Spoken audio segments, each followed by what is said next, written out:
You. All right, thank you, Arlen. Welcome, everybody. I'm glad I have Arlen at my side here because this will be the first time I'm actually doing this. I've presented a few times live over the last 12 months, but the first time virtually. So I am in Florida, um, retired, as you can see there, as a principal at the end of last school year. So officially, July 1st, became retired. And just going to share the last year of my career, basically the last couple years, but for sure the last year of my career, and how some of the learning I did along the last year or two really impacted our school. So welcome everybody. Thank you, Arlen. Like Arlen said, it's the Illinois Principals Association, the Ed Leaders Network, and I retired from Stanton School. So I do check that email every day. As a retired guy, I don't get 100 anymore emails. I usually get three or four, but I do check it every day. So if there's something that piques your interest and you have any questions, please reach out. I will answer you as soon as I can. So let's roll. And again, thank you for being here. So real quick, I just want to introduce you to myself and my family. The picture there with my wife and myself as my two sons. Quentin, who was the best man, he's in the middle there. And then Trevor is on the right side of that picture. He just got married in October. The reason why my daughter, Brooke, who's in the middle there, wasn't in that picture because the boys were in one hotel getting ready, the girls were in the other. That was at the venue there, Theater on the Lake in Chicago, right on Lake Michigan. So that's my wife, Christy, who retired as the superintendent from Grant Community High School. I retired from Stanton School in Fox Lake, both from Fox Lake, as the principal at the school. Our two dogs, that's Charlie on the left and Minnie on the right. And then our plus one, that's my daughter in law, Tony, married to my son, Trevor. So that is the Sefcik family. And we just want to thank you for spending time with us. My journey in education was a little bit unique. The first picture up there, Driscoll Catholic High School, I was actually a student there, graduated in 1985.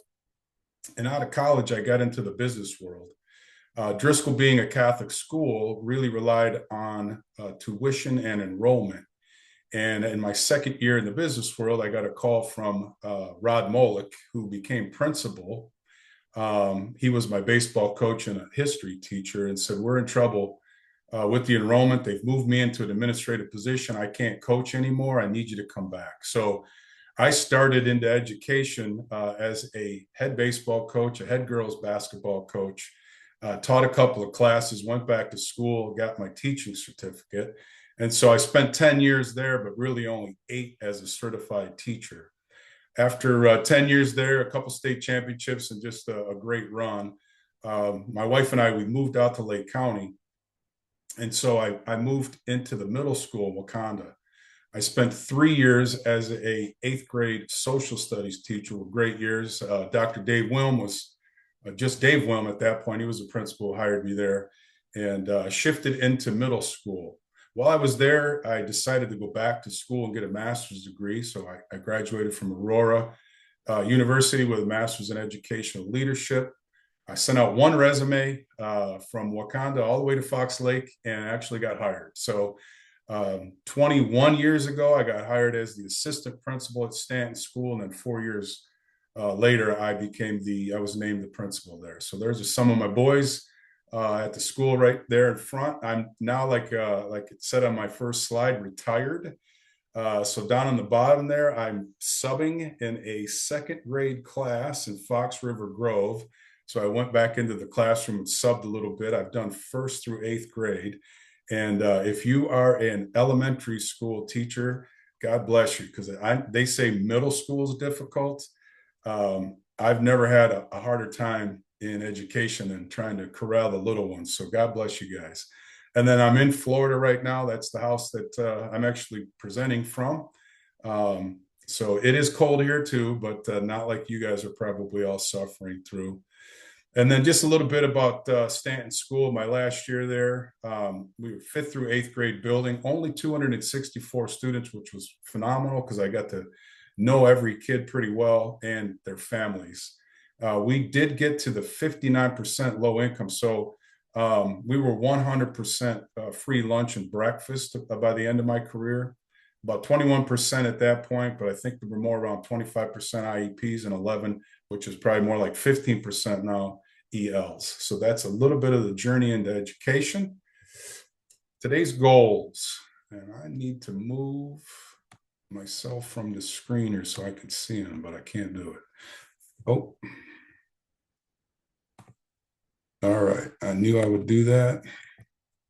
Sorry, everybody. I just maximized Arlen on my screen and I can't see my screen anymore. Oh All yeah, right, we I'm back over there. still see your slides. You need to find All your right. slides. You got it?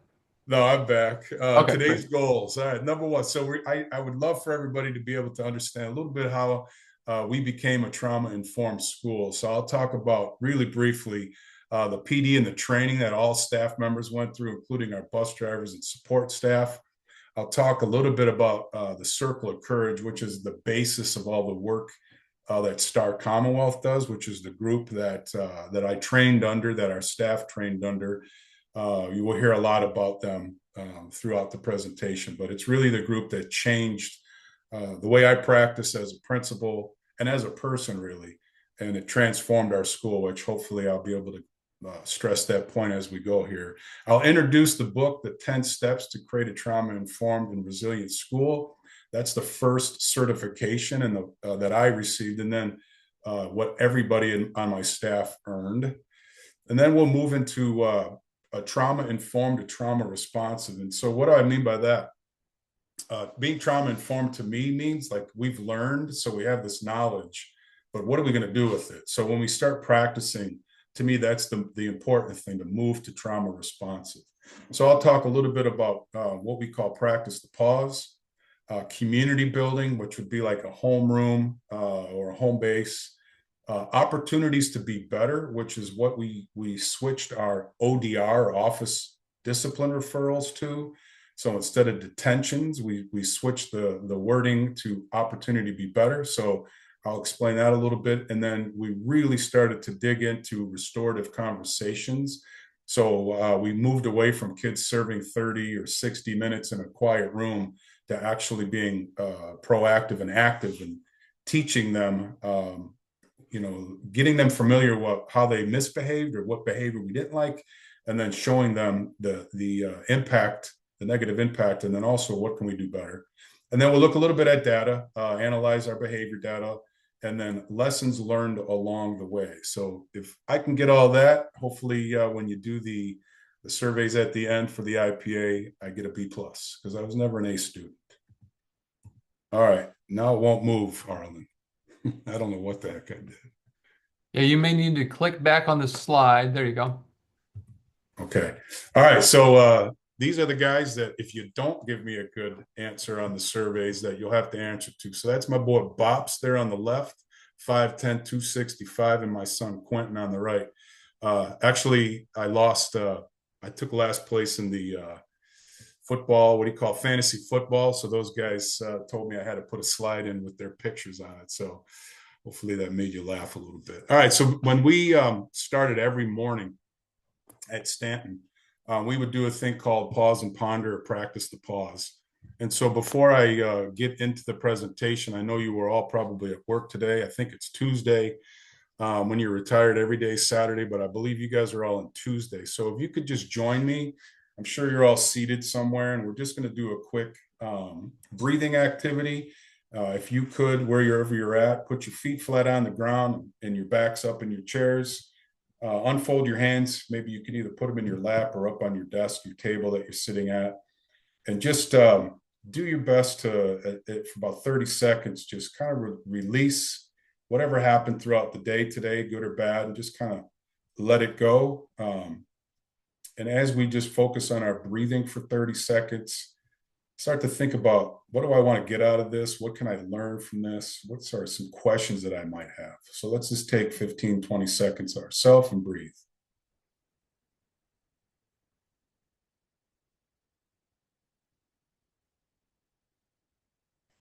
Just let go of the day and focus on how we're going to move forward here. Thank you. I'm going to start with just a quick 2-minute, 10-second video. It kind of talks about the circle of courage and the basis of the work that we do. The book there on the right, Larry is going to be in the video here. He's one of the authors. It's a book that I recently purchased and read, and it really helps help me understand the work that we do. And I think it's important just to kind of set the tone here. So I'm going to just play the first 2.5 minutes.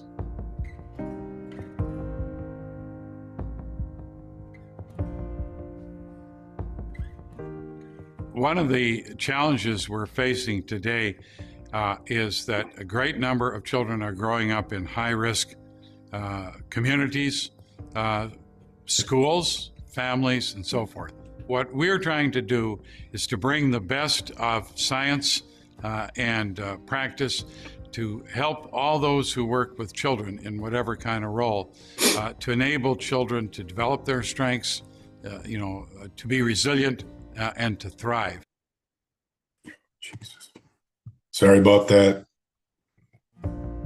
Promise I'll be better. Add into the value words that are used in the circle of courage, it would be belonging, mastery, independence, and generosity.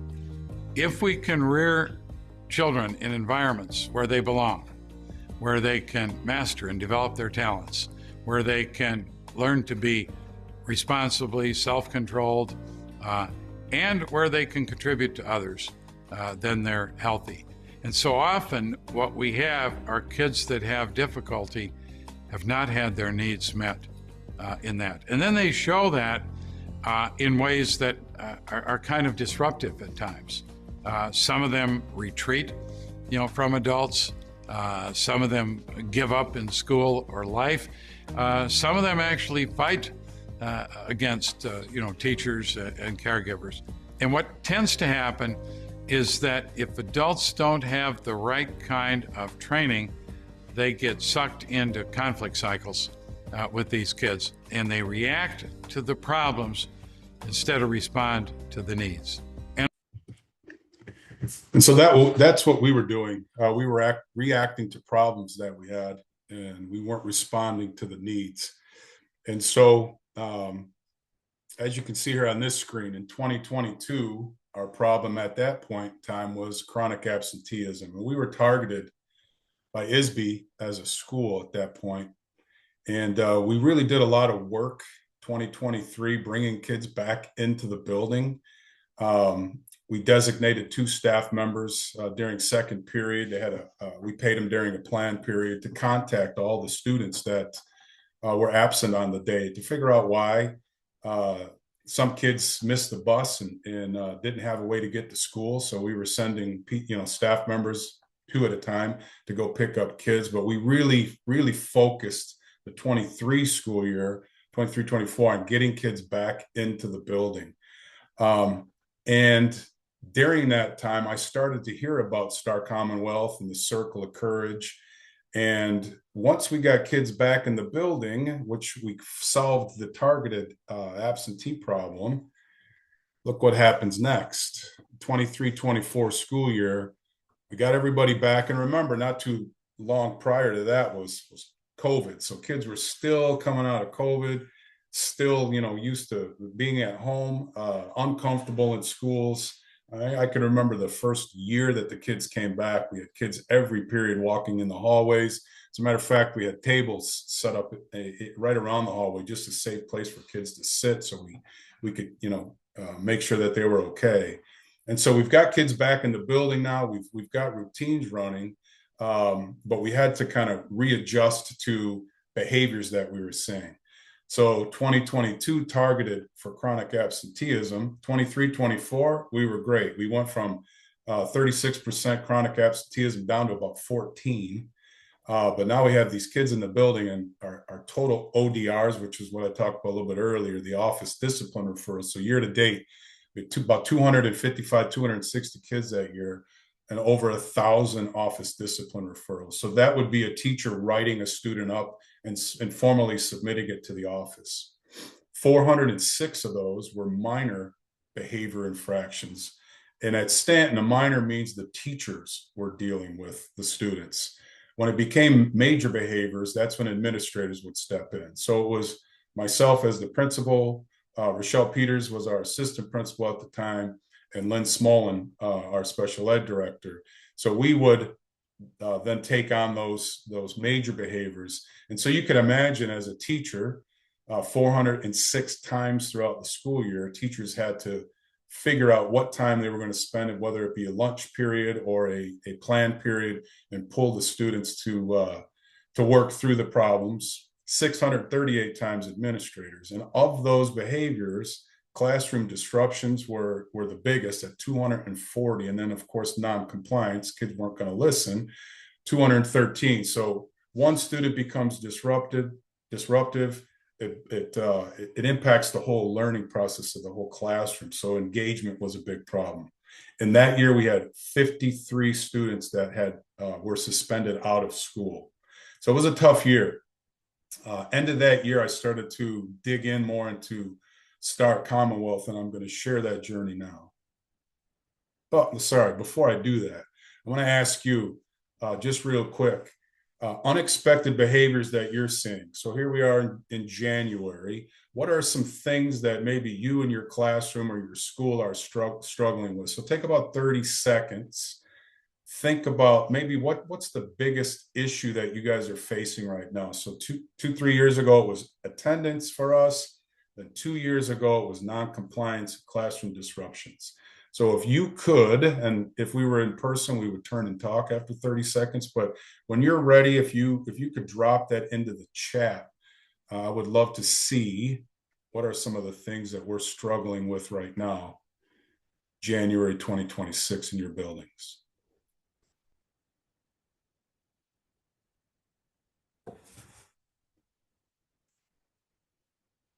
And Arlen, as you see those, can you just mention them to me real quick?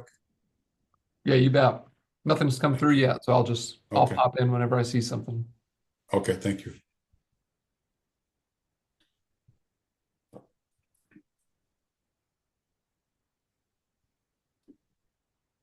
Stella says classroom disruption. Thank you, Stella.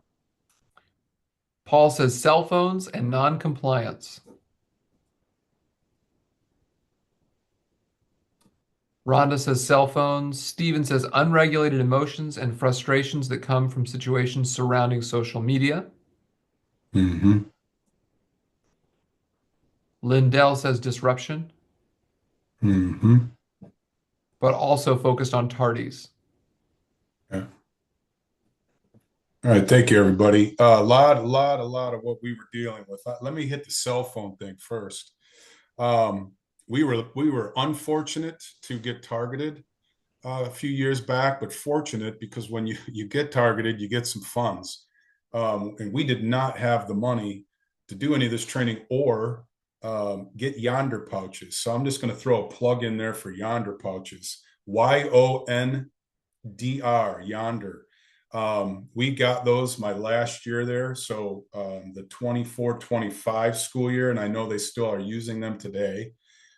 If you have never heard of them or you've heard of them but haven't really looked into it, totally took away all of our cell phone and social media issues. So that was a huge change. And I'll talk about the two different things that we really focused on, but that was one of them. So any schools, and I don't care what age it is, struggling with cell phones, Yonder pouches. But the classroom disruptions, the non-compliance, the tardies, the emotional outbursts, all things that hopefully we'll be able to take a look at here throughout the next half hour or so. So thank you, everybody.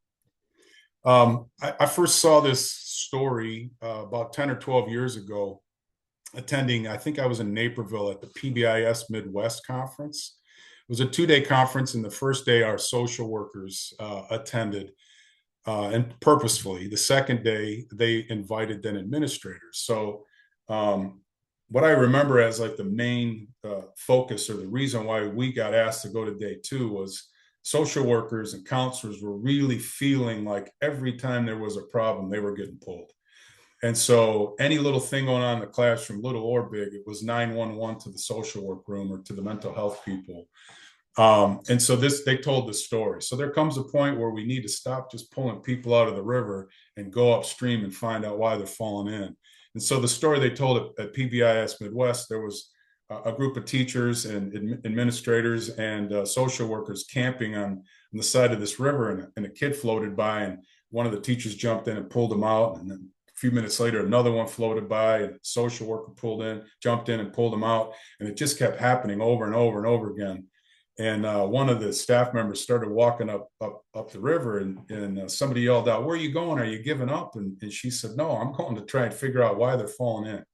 And so that really hit home with me 10, 12 years ago. But then when I saw this, it really started making me think too, like, we worked hard for my 20 years as an administrator. We did a lot of great things, but kids kept falling in. So where's that bridge? How are we going to fix the bridge so we can save that group of kids that from falling? And you're still going to get kids that you need to work with, but it really freed up our social workers and our counselors and our teachers to do their jobs, so that the problems that we were facing, it wasn't one jumping in the river trying to pull them out. It was a mindset shift for our whole school. So how did we fix the bridge? It was time to fix that bridge. And so some of the pictures down at the bottom, I'll explain here in a minute. So our mental health team. So I was a certified trauma-informed specialist through Star Commonwealth. I did it on my own virtually the summer before the 23-24 school year. And so the February before, so this time of year, actually, the upcoming February Institute Day, I took, you could see 4 staff members to Mingus Brook. And so we got our mental health team certified virtually. We went and visited what I would call like the Star School for Star Commonwealth. And they are an accredited school. They're in their 5th or 6th year now. And the lady in the fatigue shirt there, her name is Heather Fauci. She is the principal at that school. It's in right outside of Battle Creek, Michigan. It's a phenomenal place. But we went and observed a school that was in their 5th year of practicing these trauma-informed responsive behaviors. So it was very eye-opening to all of our attendees. And so we got together on that Friday on our ride home. It was about a 4-hour ride home. And we said, what can we bring back to Stanton? And that year, we were really, really struggling with a new group of teachers in 5th grade.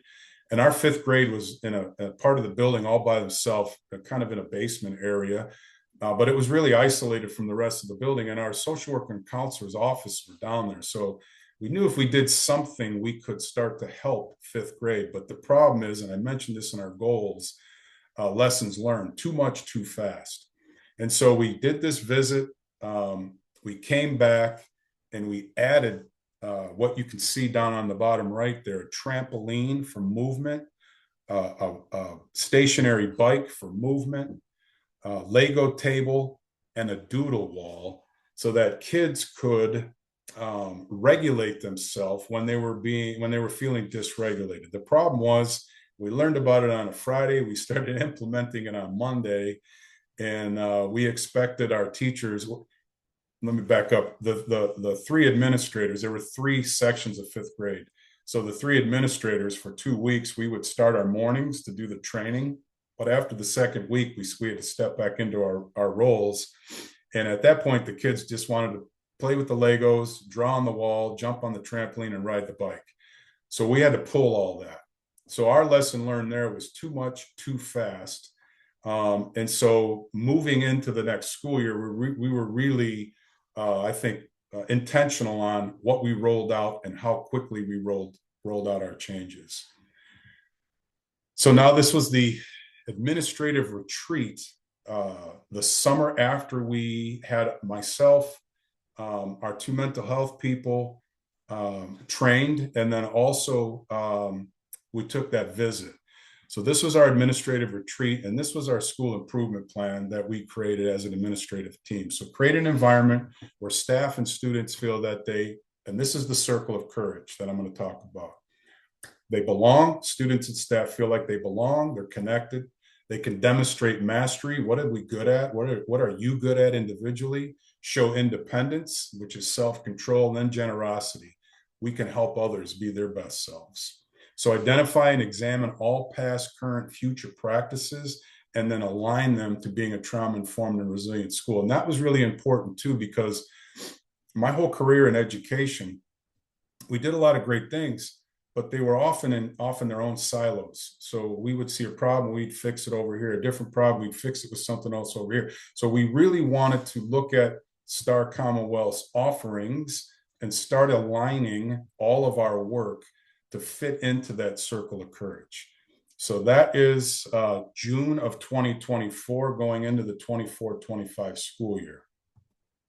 So now what? Our guiding coalition, which is our leadership team made up of 12 administrators and staff members. We took two days in the summertime in June. They were compensated as part of their stipend for being on the guiding coalition. And together we did the virtual certification. So I had already mentioned that I had done the certification myself the summer prior.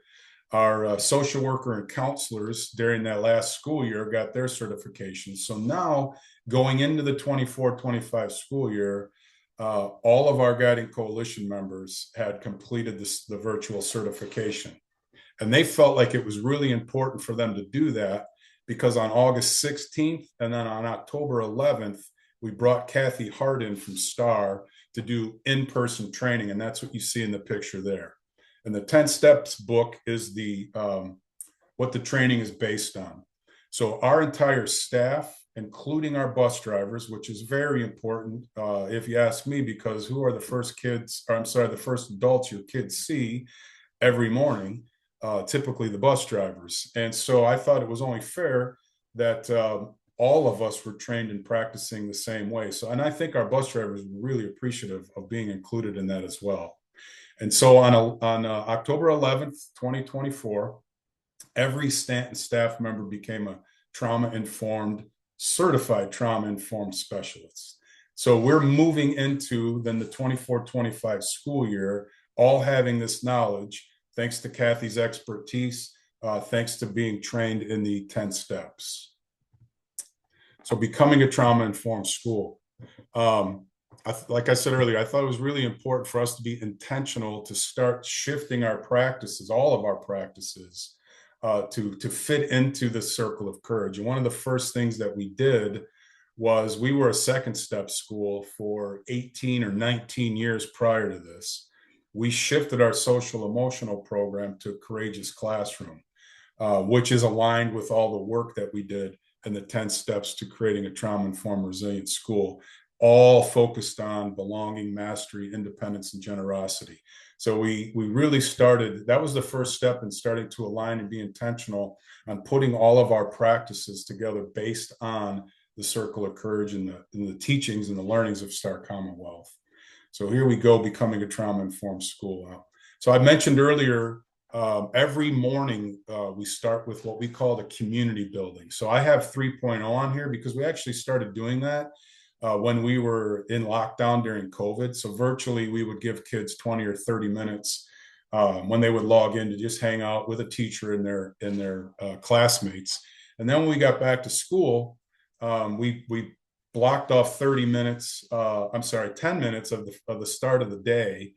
And we asked teachers to kind of continue what we were doing during COVID virtually, but in their classrooms. And we made another mistake. We gave them time and we gave them resources.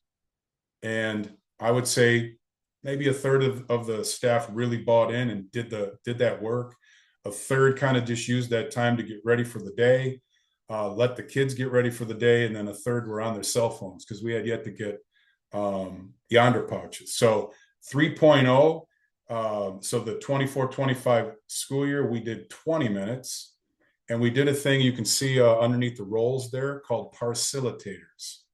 So instead of you having to facilitate, and we're just going to give you this information, we're going to participate and facilitate together. So that's what it looked like down on the computer screen there. So every classroom was logged into a Google Meet that I would share every morning. I started every morning with a moment of silence, self-reflection, the pledge, announcements, and then I would hand it off to our wellness team. They would do a mindful moment, put our kids into circle prompts, and then our classroom teachers, and every classroom had 2 staff members in it. And so our classroom teachers would be the lead, and then the wellness teachers, the exploratory teachers, the paraprofessionals, any adult that didn't have an assigned classroom at the time would be plugged in. So every classroom had 2 adults, 2 staff members in there. So the picture in the middle there, you could see our classrooms every morning would start with a circle prompt. Oftentimes led by, or the prompt would be given by our mental health people. But on Thursdays, our instructional coaches would get involved. We did that for a couple of reasons. One, we wanted our kids, they were new, we wanted our kids to get exposure to our instructional coaches. Two, it allowed our instructional coaches to do some coaching of our teachers, because what they would lead our kids through, our students through during that community building time would be an engagement or a team building strategy that wasn't content based, but could be. So the teachers could practice it, facilitate it with the instructional coaches.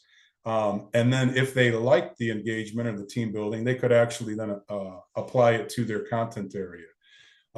We moved our PBIS Paul Pride Cache to Courageous Cache. So we moved to the Courageous Classroom. So we kind of just shifted our practices and our teaching, our SEL program, and meshed it with, I shouldn't say shifted, but meshed it with PBIS. And then the Circle of Courage. Posters were put in every classroom.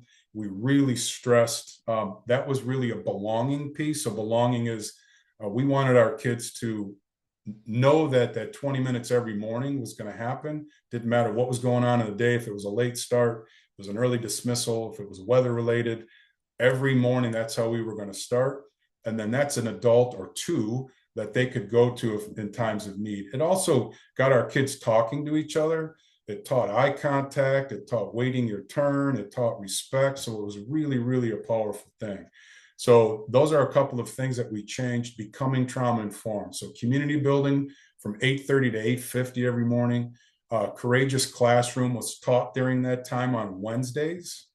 I'm sorry, we moved it to Mondays. We used to do our second step on Wednesdays. So we did it on Monday mornings, and then we would reward that focused behavior anytime we would have kids demonstrate the focus of the week with our Courageous Cache.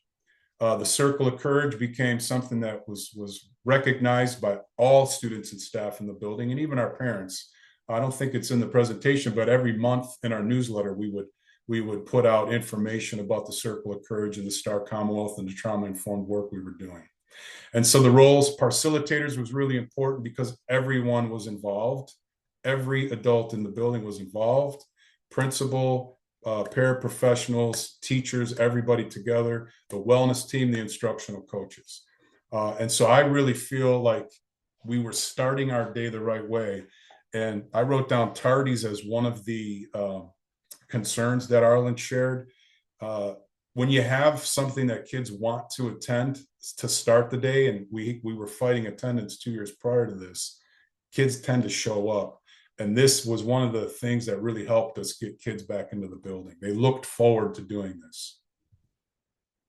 So becoming a trauma-informed school, I talked about practicing the pause, and we talked about this every morning. There are 3 ways to do this. And we really tried to teach the kids to be able to take the temperature of their emotions, and then which one of these things works for you. So practicing the pause. There's breathing, there's movement, and then there's touch. A touch could be a pat on the back, but in my school, it was okay to hug. I know not in every school that's okay. I know some schools, maybe it's one arm, but if a kid ran up to me and needed a 2-arm hug because whatever reason, something happened that morning or that night, they got it. And not only did we okay hugs, but we did Disney hugs. And if you don't know what that is, pretend like you're the character at Disney. You're Goofy or Pluto. The characters at Disney don't let go of that 10-year, 11-year-old that's giving them a hug until they do. And so if a kid was having a bad day or a bad moment and they wrapped on for 5, 6, 10 seconds, we didn't let go until they did. So We worked every morning on breathing and a lot of box breathing. Movement could be go get a drink of water, take a lap around the building. And of course, we taught kids how to ask for the right way as well. So start to recognize that you're becoming dysregulated. And before we get to the point where it's going to get really bad, get permission to move if you need to, take a bathroom break, a water break. If you see your partner next to you starting to get that way, give them a pat on the shoulder, put your arm around their shoulder, or at any time, kids could start to breathe. And we taught box breathing every single day. And there was definitely proof of kids using that. This is another example, just a quick video of a trauma-informed classroom. So this is Miss Gorski's 6th grade social studies class. This is how she started every day, every period. I am kind. I am kind. I am smart. I am smart. I am strong. I am strong. I am awesome. I am awesome. I am worthy. I am worthy. I am brave. I am brave. I belong. I belong. I am enough. I am enough. And I am loved. And I am loved. And what you want to start every class period, if you had a kid in that class, would you want to have your kids start every class period like that? That definitely gets us off on the right step. These are a series, or actually one long email from a grandparent raising a 5th grader. And the reason why I put this in here is not to share the story, but if you look over on the right side of the screen there, that's my response to the teacher, who was a first-year teacher right out of school. I was on this email as well, and when I read it, I knew she would be overwhelmed a little bit. This is the beginning of the school year, and so I just said to her, "This is why I believe it's so important for all of us to be trauma informed. Teaching is nothing like it was 30 years ago when I started. Teachers are more important than ever before. This kid needs us to have a chance. Thanks for caring so much. Constant curiosity driven to heal. Rest up, kid. We're heading into the holiday, so we're just right before Thanksgiving. The real grind is about to begin." And I loved her response. "Good morning. I'm ready for the challenge. I may need a team of supports to help me help him. It's crazy how once you finally figure out the story, things start to make sense. Thank you for your guidance and support." And so I felt the mindset shift going on there. I felt the support she was feeling. The team down there was brand new, so they were really starting to come together, see the challenges they face. But really, the thing that jumps out at me here the most, it's crazy how once you finally figure out the story, things start to make sense. So one of the things Star really it tells you it's important is become curious. Just become curious. Why did that happen? So when a kid acts out, why is that happening? Not taking it personally, but becoming curious. And I'm mentoring a new administrator this year, and one of the things that I'm trying to tell her about is when something happens, like one of the first things you can do in being curious is go to the CUME file. Start looking through the CUME file and see what you can find in there. Oftentimes in my career, I would find court orders, divorce agreements, parenting agreements, things that would just kind of turn over a kid's life. And so when you start to become curious, things start to make sense, and your mind shifts to then wanting to help that child instead of that's a bad kid. That kid doesn't know how to behave. No, that's a kid that needs me. That's a kid that I know I can impact. And I'll tell you, when I shifted my mind that way, I left every day, maybe a little bit more tired, but way more feeling valued myself. So like the generosity piece on that circle of courage, it works for adults too. And when you can feel good about all 4 of those things, you're going to be your best self. So brain breaks is one of the things that we settled on down in 5th grade after we jumped in really fast it didn't work. And so one of the things that kept coming up last year in 5th grade were peer conflicts. One of the reasons was we double blocked our reading and math because our test scores were struggling. We thought if we can get more reading and math, we might start to see some improvement in our learning in reading and math. But what we didn't think about was in the the diagram on the side there shows this is an adult study.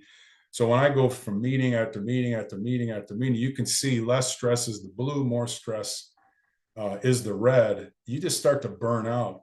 And so we trained our fifth grade teachers and asked them to start to intentionally implement brain breaks throughout the 90-minute blocks in math and ELA.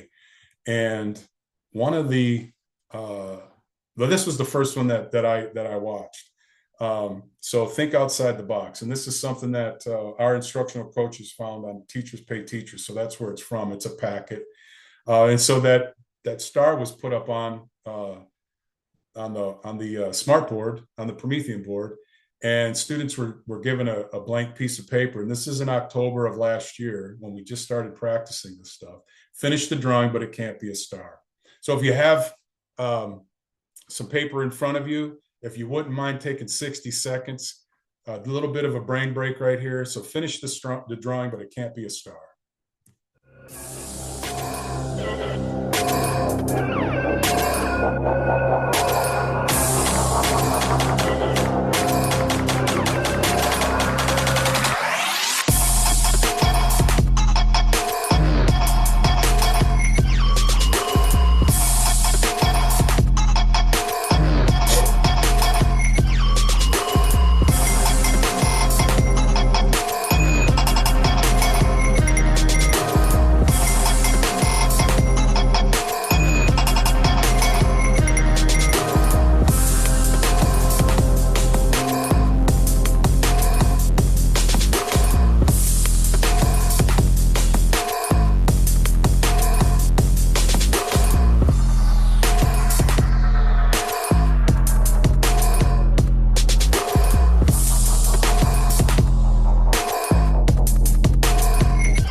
All right.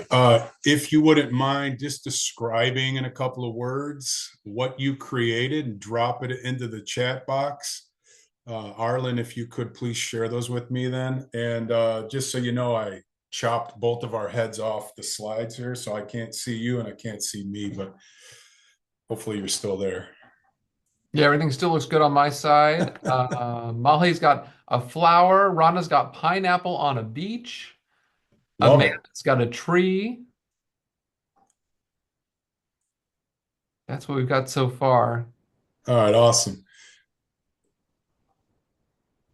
And so in today's world where we talked about social media being a problem and cell phones, where kids are, they're so used to things happening so quickly. We really tried, especially in fifth grade last year, to chunk those 90 minutes so they weren't burnt out in 20, and then you're wasting the next 70 minutes because you lost them. So this was 60 seconds. I would love to be able to see what you came up with. One of the things we learned when we started doing this, that's what I drew in the class on October 24th, 2025. And you're thinking to yourself, how'd you do that in 60 seconds? Well, we did 5 minutes the first time we did it. And so after 60 seconds, I still had 4 more minutes. And so I turned it into, I don't know who that is or what that is, but it's a guy with an iPod, I think those were called back then, and a headphone and shoes. And so this was actually the first brain break that we did down in fifth grade. I wanted to make sure I was in that classroom and the kids saw that I was participating as well. So we started using those in fifth grade on October 24th last school year.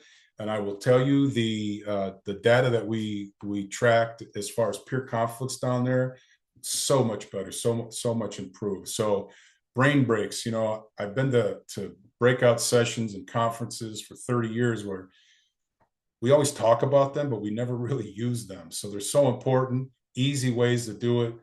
60 seconds gets kids refocused. And a lot of times kids will keep their work and continue to add on at their next brain break.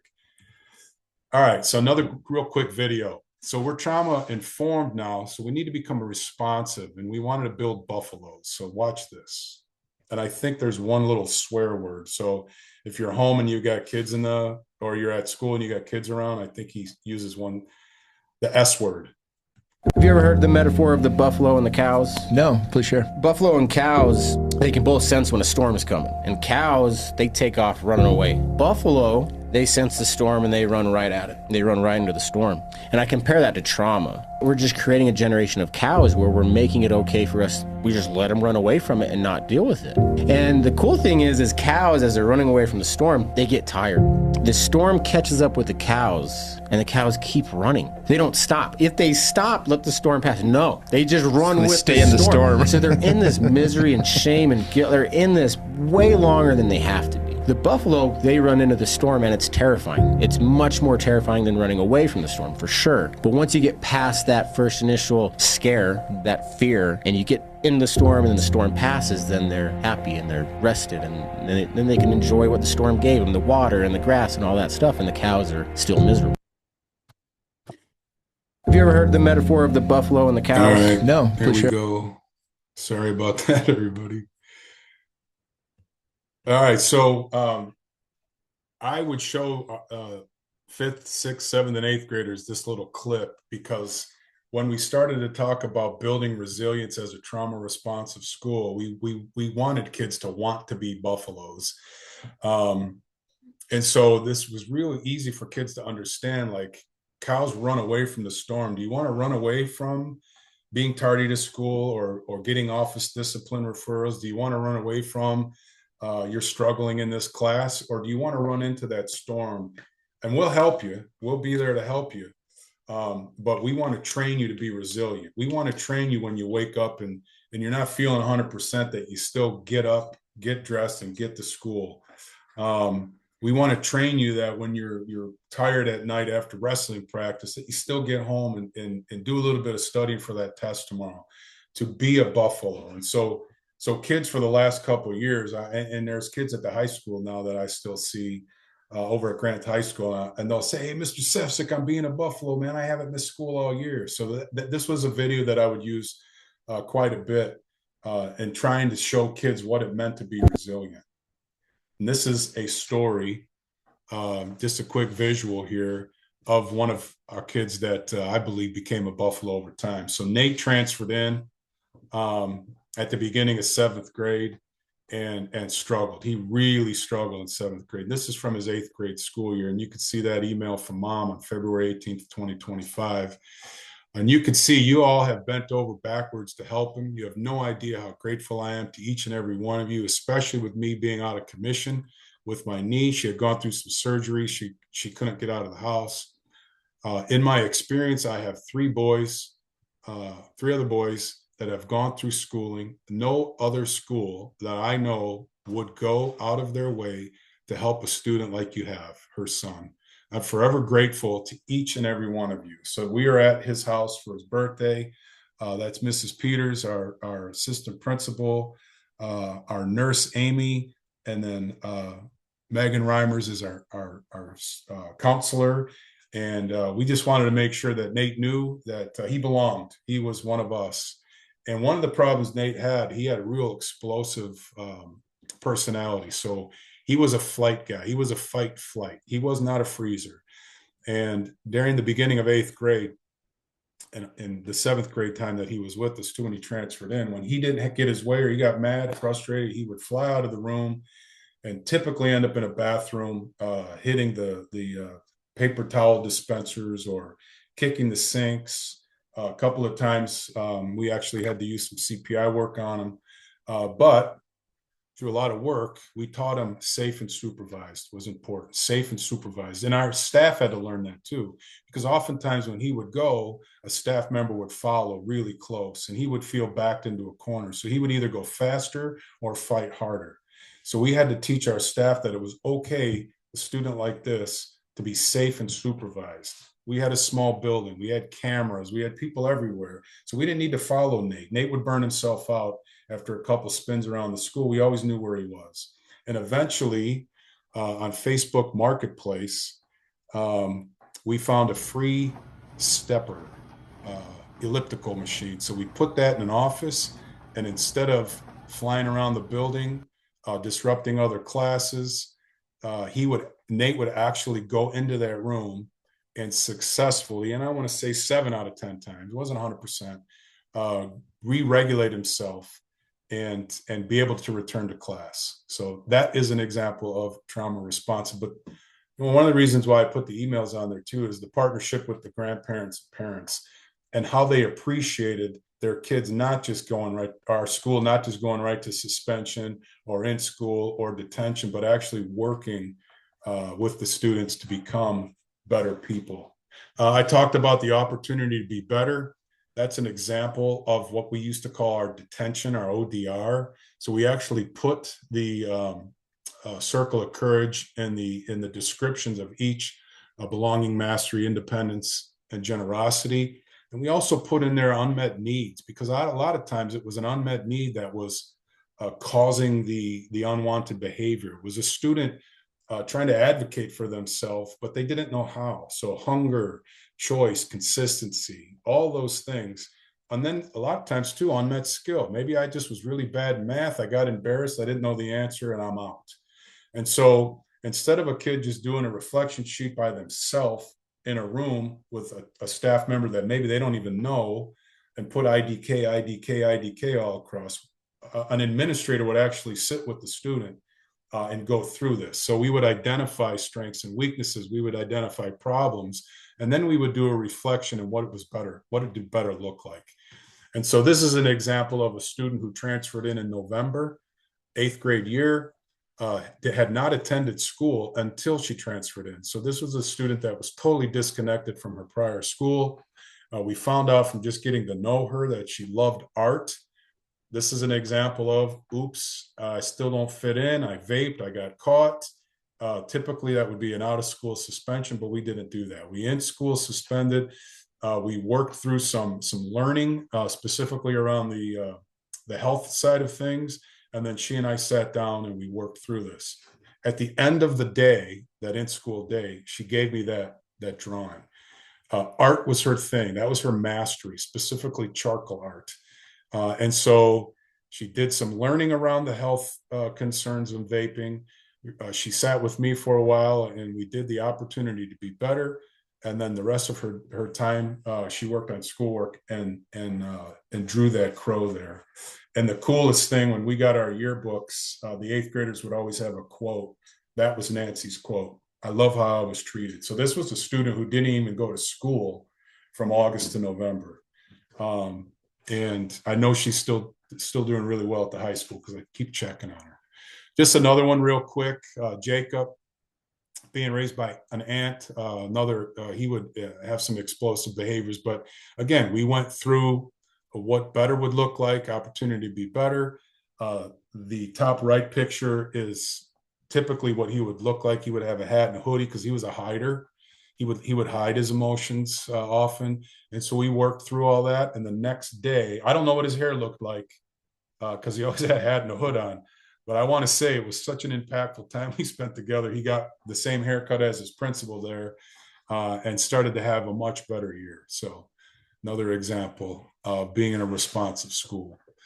This is I took a couple of pieces from two different people. So Kathy Hart, who I talked about earlier, who's a person that works for Star Commonwealth, a social worker, great person, great trainer. She was the person from Star who trained our staff in person. And then also Dr. Bolton, Doug Bolton. I meshed some of the things that they were talking to us about in our learnings. And so this is the script that we would use when there were peer conflicts, when we had to repair relationships. And so teach and repair essential elements. When kids would come to my office, and teachers started to do this at the end of the year as well, we always made sure that was essential. Own it, make it right. Must happen whenever there was a damage in a relationship, and sincerity is essential, but apology is optional. And then there's the script. And real quick, just want to fast forward to show you what one looks like. And these are two kids that grew up with me, so they were comfortable doing this. So how did you feel when you heard those words? Like upset or something. And then cause the one lady right there, she came out and Miss Amy was right there. Mm-hmm. And I was just like, okay. And So adults heard it. Yeah. Yeah. I don't know if she heard it, but Miss Amy was like looking right at us. Yeah. And she was like standing right there. So what were you feeling that led to you saying? So you can see I have the script in front of me, and it's okay. I mean, the kids were comfortable with that. And behind me there is my buffalo wall, and actually behind me is the yonder pouch. If kids forgot their pouches, they could turn their phones in and get those back. So that was in my office, but that was kind of a real quick run through, and it took about 10 minutes. But at the end, they were both very sincere, and the optional apology, 9 times out of 10, it was sincere. There was a sincere apology as well. This is an example of one where one of the students wasn't comfortable being in a room with the other one. So the student that caused the issue actually wrote an email going through the questions with me, and we forwarded that email on not only to the student, but to the parent of that student as well, so that they knew we were dealing with peer conflicts. And just real quick, the J curve. So when we got into this work, what we would typically, well, what we would hope to have happen, of course, is that red line. We would hope that our data would be better, that the performance would outweigh the efforts it took to get there. What often happens is there's a big drop before there is an increase. But what we found was what we desired. There was no drop before the increase. And so I showed you at the beginning, we had 1,034 office discipline referrals the year prior to practicing. And so we had a 40% improvement throughout that school year. 30% improvement in minors, 47% improvement in majors. Classroom disruptions went down by 73%. And look at the out of school suspensions from 53 to 15. And then specifically, I looked at the grind months, March, April, and May, and it got even better. And you're wondering why, why did this happen? Why did it get better when you would think we would become complacent? And the answer is we didn't become complacent. We all bought in, we all stayed the course, and we all made sure we held each other accountable in the work. So it was a great 24-25 school year on my way out. I'm going to skip that because I know we're getting to the end of time. So those are the 3 certifications that, that you can get from STAR to get your work started. These are the 3 that I've got. So there's various levels. These are where you start based on early childhood education or clinical. These are the 3 that I actually got. I became a specialist first and a coach to work with my staff. Now a trainer where I can work with other staffs. I'm going to skip over this. This QR code. So Bo Hutchings was the first person I talked to at STAR. I saw a YouTube video of Kathy Hart. I listened to it. I said, this is something I have to learn about, but I knew nothing about STAR Commonwealth. So I got on the website, I Googled, I looked up Bo, I called Bo, and he's become a friend now over the last year and a half or so. So if you click on that QR code, it will get you to Bo's information. If you're interested more in learning about some of the literature and things that they offer, he's your guy. And I know I went too long, Arlen, but thank you. And questions, I'd be happy to stick around for as long as anyone wants. All right, Jeff, thank you so much for sharing your school's journey with being trauma informed and now moving into trauma responsive. Great work all around. The data shows everything that you've been able to achieve. So appreciate you sharing that with us today, Jeff. It is 4 o'clock, but we've still got a little bit of time here. If you'd like to type any questions or comments to Jeff, we've got them for just a little bit. Steve says, thank you, Jeff. Thank you, Steve. Yeah, Mark says, thanks for the presentation. But if you've got any questions for Jeff on his process here in moving his school into being trauma informed, now's your chance.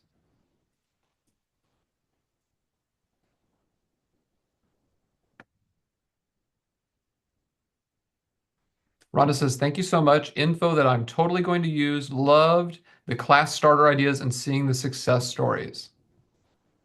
And Rhonda, don't be afraid to shoot me an email if you have any specifics. I'll give you my cell. We can talk if that's easier.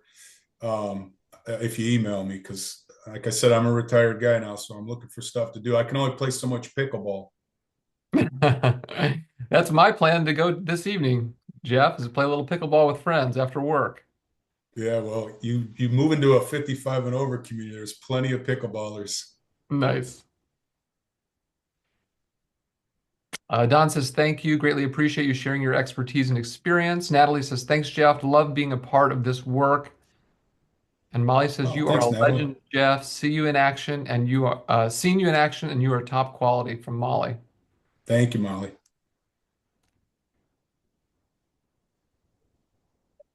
All right, I'm going to go ahead and stop our recording.